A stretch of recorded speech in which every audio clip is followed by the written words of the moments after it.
during that speech, I've sat in the Oval Office with both of the men who are running for president, and they are very different people. I explained that I never thought Donald Trump would embrace my vision or continue my policies, but I did hope, for the sake of the country, that he might show some interest in taking the job seriously. But it hasn't happened. He hasn't shown any interest in doing the work or helping anybody but himself and his friends, or treating the presidency like a reality show that he can use to get attention. And by the way, even then his TV ratings are down. So you know that upsets him.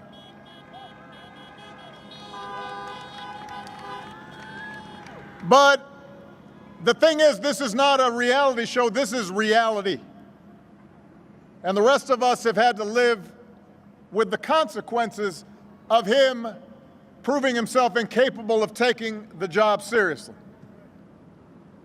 At least 220,000 Americans have died.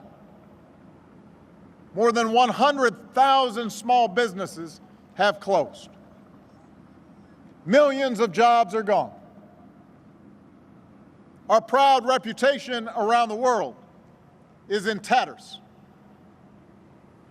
Presidents up for re-election usually ask if the country is better off than it was 4 years ago.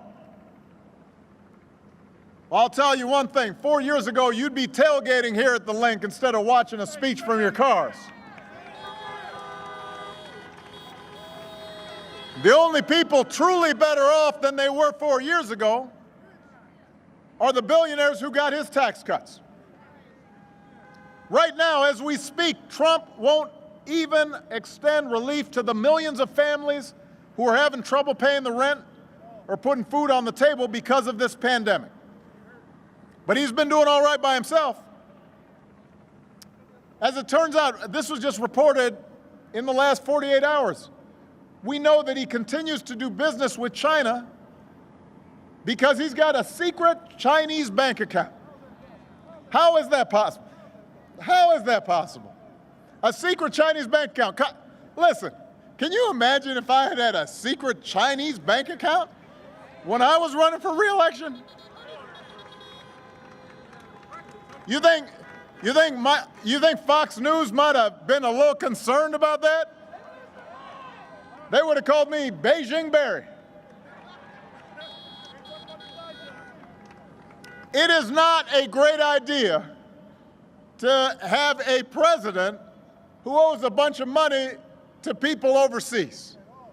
That's not a good idea. I mean, of the taxes Donald Trump pays, he may be sending more to foreign governments than he pays in the United States. His first year in the White House, he only paid $750 in federal income tax. Listen, my first job was at a Baskin-Robbins when I was 15 years old. I think I might have paid more taxes that year working at a dispensing ice cream. How is that possible? How many people here paid less than that? It's possible, just possible now, that if you are living high on the hog and you only pay $750 in taxes, that maybe, just maybe, he might not know what working people are going through here in Pennsylvania. We cannot afford 4 more years of this, Philadelphia. But the good news is, right now you can choose change. Right now you can vote for my friend Joe Biden and his running mate Kamala Harris as the next president and vice president of the United States of America.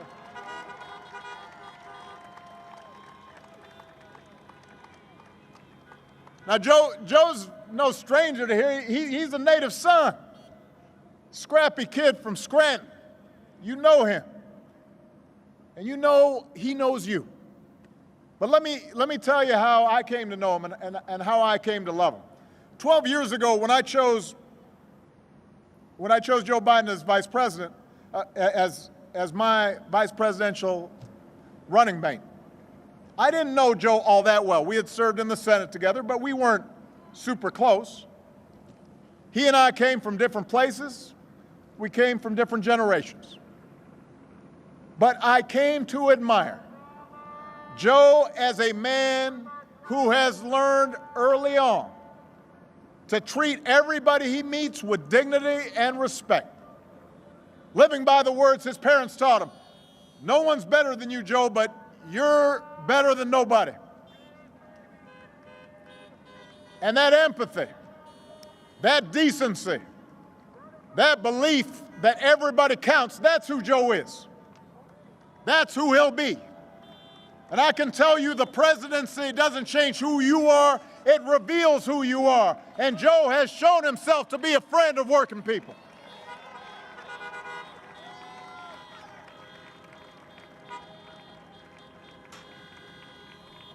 For 8 years, Joe was the last one in the room when I faced a big decision. He made me a better president, and he's got the character and experience to make us a better country. And he and Kamala are going to be in the fight, not for themselves, but for every single one of us. Look, I get that this president wants full credit for the economy he inherited and zero blame for the pandemic that he ignored. But you know what? The job doesn't work that way. Tweeting at the television doesn't fix things. Making stuff up doesn't make people's lives better. You've got to have a plan. You've got to put in the work. And along with the experience to get things done, Joe Biden has concrete plans and policies that will turn our vision of a better, fairer, stronger country into a reality. We literally left this White House a pandemic playbook that would have shown them how to respond before the virus reached our shores. They probably used it to, I don't know, prop up a wobbly table somewhere. We don't know where that playbook went. 8 months into this pandemic, cases are rising again across this country. Donald Trump isn't suddenly going to protect all of us. He can't even take the basic steps to protect himself.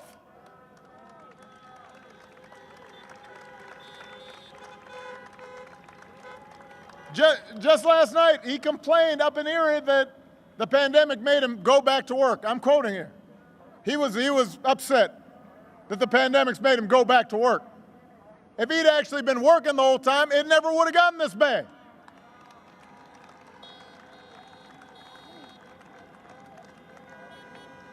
So look, here's the truth. I want to be honest here. This pandemic would have been challenging for any president. But this idea that somehow this White House has done anything but completely screw this up is just not true. I'll give you a very specific example. Korea identified its first case at the same time that the United States did. At the same time. Their per capita death toll is just 1.3% of what ours is. In Canada, it's just 39% of what ours is. Other countries are still struggling with the pandemic, but they're not doing as bad as we are because they've got a government that's actually been paying attention. And that means lives lost, and that means an economy that doesn't work. And just yesterday, when asked if he'd do anything differently, Trump said, not much. Really? Not much? Nothing you can think of that could have helped some people keep their loved ones alive? So Joe's not going to screw up testing. He's not going to call scientists idiots. He's not going to host a super spreader event at the White House. Joe will get this pandemic under control with a plan to make testing free and widely available, to get a vaccine to every American cost-free, and to make sure our frontline heroes never to ask other countries for the equipment they need. His plan will guarantee paid sick leave for workers and parents affected by the pandemic and make sure that the small businesses that hold our communities together and employ millions of Americans can reopen safely. You know, Donald Trump likes to claim he built this economy, but America created 1.5 million more jobs in the last 3 years of the Obama-Biden administration than in the first 3 years of the Trump-Pence administration. How you figure that? And that was before he could blame the pandemic. Now, he did inherit the longest streak of job growth in American history, but just like everything else he inherited, he messed it up.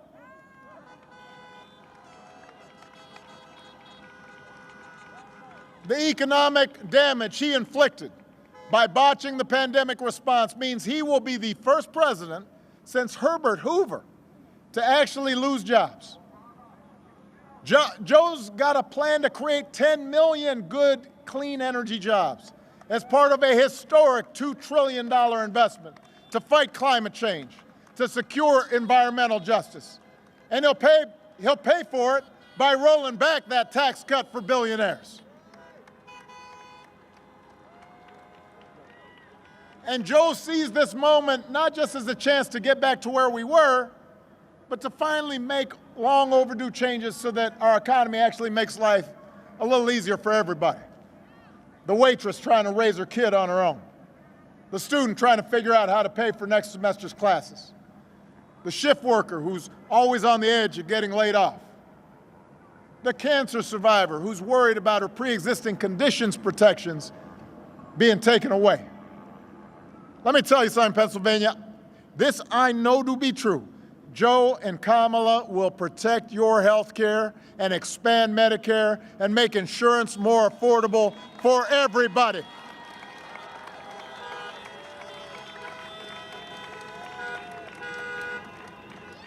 You know, Republicans love to say right before an election that they'll protect your pre-existing conditions. Now, Joe and I actually protected your policies to make sure people with pre-existing conditions could get health insurance and have coverage. We did it through something called the Affordable Care Act, AKA Obamacare. And Republicans tried to repeal or undermine it more than 60 times. And when they've been asked about it, they keep on promising, we're going to have a great replacement. They said, it's coming. It's been coming in 2 weeks for the last 10 years. Where is it? Where is this great plan to replace Obamacare? They've had 10 years to do it. There is no plan. They've never had one. Instead, they've attacked the Affordable Care Act at every turn, driving up costs, driving up the uninsured. Now they're trying to dismantle your care in the Supreme Court as we speak, as quickly as they can, in the middle of a pandemic, with nothing but empty promises to take its place. It's shameful. The idea that you would take health care away from people at the very moment where people need it most, what is the logic of that? There is no logic. Joe knows that the first job of a president is to keep us safe from all threats, foreign, domestic, or microscopic. When the daily intelligence briefings flash warning signs about a virus, a president can't ignore them. He can't be AWOL. Just like when Russia puts bounties on the heads of our soldiers in Afghanistan, the commander-in-chief can't be missing in action. I can tell you this, Joe Biden would never call the men and women of our military suckers or losers. Who does that? He knows these heroes are somebody's children, somebody's spouse, somebody's dad or mom. He understands that. And he's going to restore our standing in the world because he knows that America's true strength comes from setting an example that the world wants to follow. A nation that stands with democracy, not dictators. A nation that can mobilize and inspire others to overcome threats like climate change and terrorism and poverty and disease. And with Joe and Kamala at the helm, you're not going to have to think about the crazy things they said every day. And that's worth a lot. You're not going to have to argue about them every day. It just won't be so exhausting. You might be able to have a Thanksgiving dinner without having an argument. You'll be able to go about your lives knowing that the president is not going to retweet conspiracy theories about secret cabals running the world or that Navy SEALs didn't actually kill bin Laden. Think about that. The president of the United States retweeted that. Imagine. What?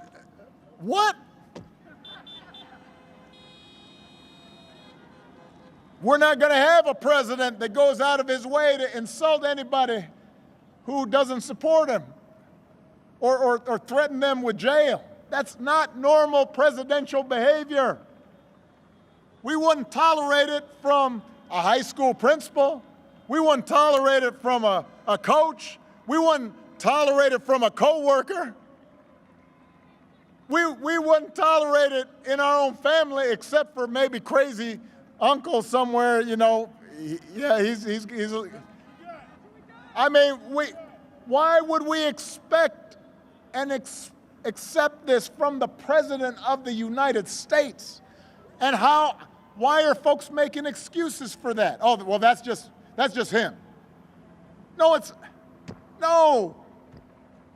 There are consequences to these actions. They embolden other people to be cruel and divisive and racist. And it frays the fabric of our society. And it affects how our children see things. And it affects the ways that our families get along. It affects how the world looks at America.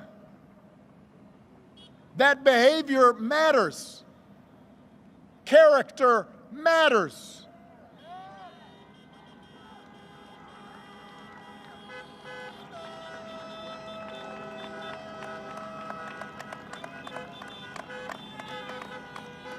And by the way, while he's doing all that, it distracts all of us from the truly destructive actions that his appointees are doing all across the government, actions that affect your lives.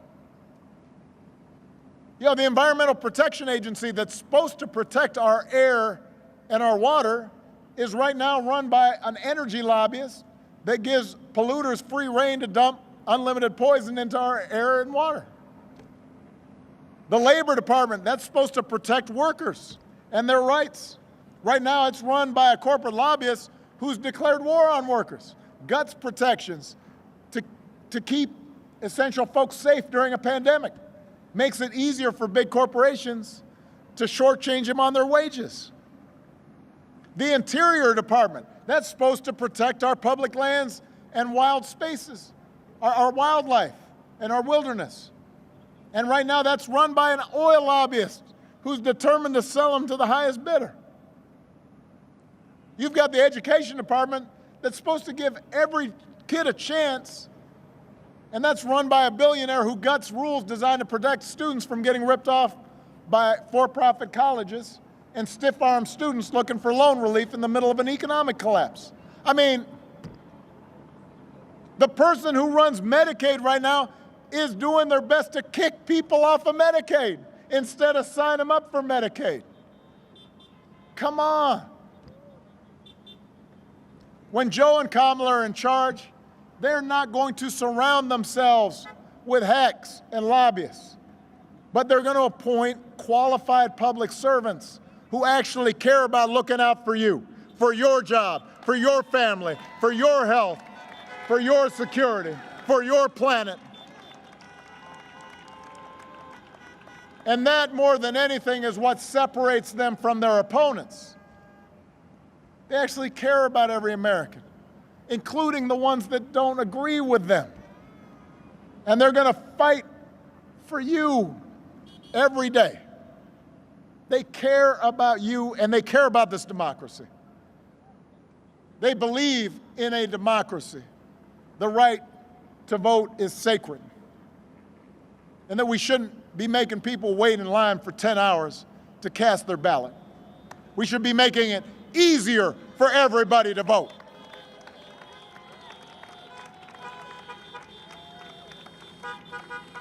They believe that no one, especially the president, is above the law.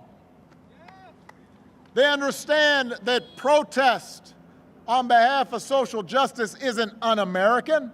That's the most American thing there is. That's how this country was founded, protesting injustice.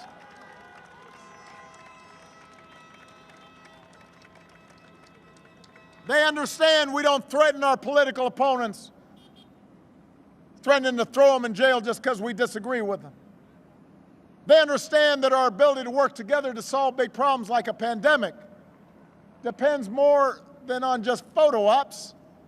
It depends on actually learning the facts and following the science and not just making stuff up whenever it's convenient. Our democracy is not going to work if the people who are supposed to be our leaders lie every day and just make things up. And we've just become numb to it. We just become immune to it.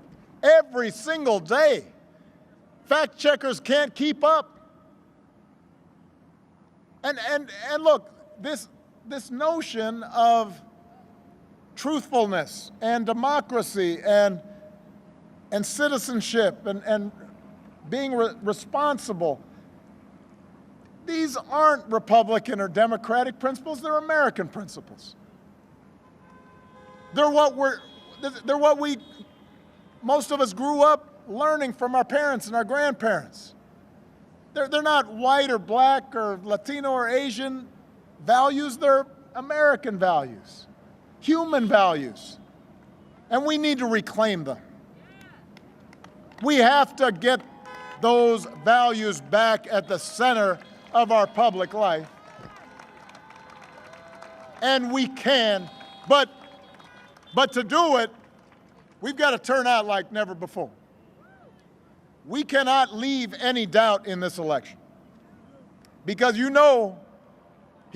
the president's already said, if this is even close, I'm going to just make stuff up. He's already started to do it. So we can't have any doubt. We can't be complacent. I don't care about the polls. There were a whole bunch of polls last time. Didn't work out because a whole bunch of folks stayed at home and got lazy and complacent. Not this time. Not in this election. Not this time.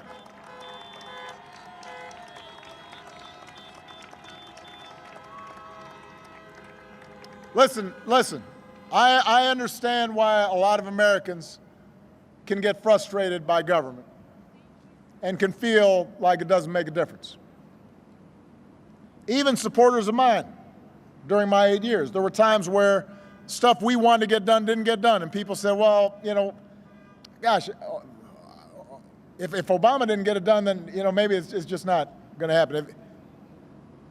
Look, government is not going to solve every problem. It's true. Every elected official is going to make some mistakes.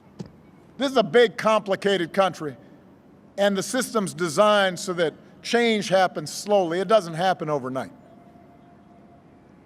And believe me, I've got firsthand experience with the way Republicans in Congress abuse the rules to make it easy for special interests to stop progress. But we can make things better. And we sure shouldn't be making things worse. A president by himself can't solve every challenge in a global economy, but if we've got Joe Biden and Kamala Harris in the White House and a House and Senate that are focused on working people, it can make a difference and get millions of people the help they need.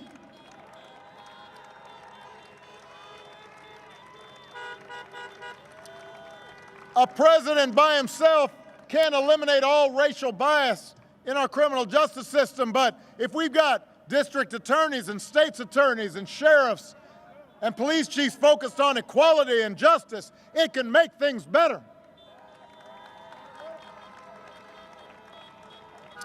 In Pennsylvania, you just got to flip 9 seats in your state house, just 5 seats in your state Senate to give Democrats control and new life for policies that'll make a real difference to working families right now. It can make things better. And in the end, Pennsylvania, that's what voting's about. Making things better. Not making things perfect, but putting us on track so that a generation from now we can look back and say, things got better starting now. And that's what voting's about. Voting's about using the power we have and pooling it together to get a government that's more concerned and more responsive and more focused on you and your lives and your children and your grandchildren and future generations. And the fact that we don't get 100% of what we want right away is not a good reason not to vote. It means we've got to vote and then get some change and then vote some more and then get some more change and then keep on voting until we get it right. And we will never come close to seeing what it would be like if everybody voted. When I hear people saying, well, I don't know, your voting doesn't make a difference. We don't know because usually no more than half the people who could be voting vote.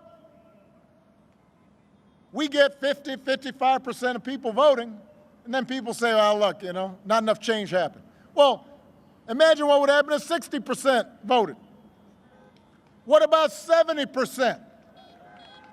Imagine January 20th when we swear in a president and a vice president who have a plan to get us out of this mess, who believe in science and have a plan to protect this planet for our kids, and who care about working Americans and have a plan to help you start getting ahead, and who believe in racial equality and gender equality and believe in not discriminating against people because of their sexual orientation, and are willing to bring us closer to an America where no matter what we look like and where we come from and who we love and what our last name is, if we go out there and we work, we can make it.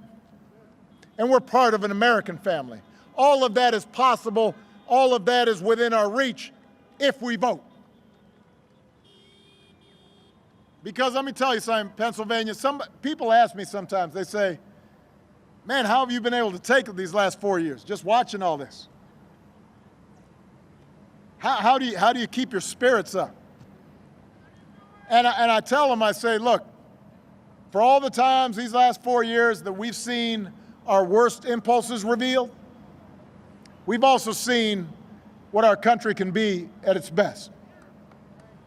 We've seen folks of every age and background who've packed city centers and airports and town squares just so families wouldn't be separated, so another classroom wouldn't get shot up, so our kids wouldn't grow up on an uninhabitable planet. We've seen Americans of all races joining together to declare in the face of injustice that Black Lives Matter, no more but no less, so that no child in this country feels the continuing sting of racism. We've seen folks, our essential workers, our healthcare workers, risking their lives day in, day out to save somebody else's loved ones. We've seen people volunteer and contribute to help those who are having an especially difficult time right now. That's true in Pennsylvania. That's true all across the country. America is a good and decent place. But we've just seen so much noise and nonsense that sometimes it's hard for us to remember. Philadelphia, I'm asking you to remember what this country can be, what it's like when we treat each other with respect and dignity, what it's like when our elected officials actually behave responsibly. I'm asking you to believe in Joe's ability, in Kamala's ability to lead this country out of these dark times and help us build it back better.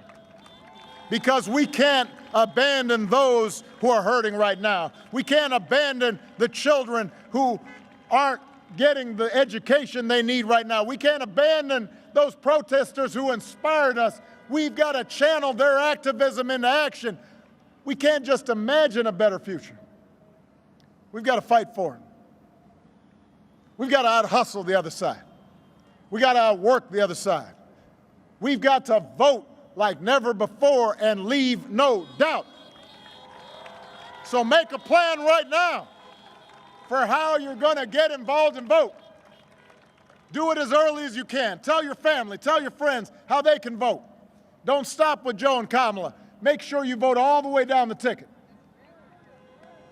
And if we pour all our efforts into these 13 days, if we vote up and down the ticket like never before, then we will not only elect Joe Biden and Kamala Harris, we will also leave no doubt about what this country that we love stands for.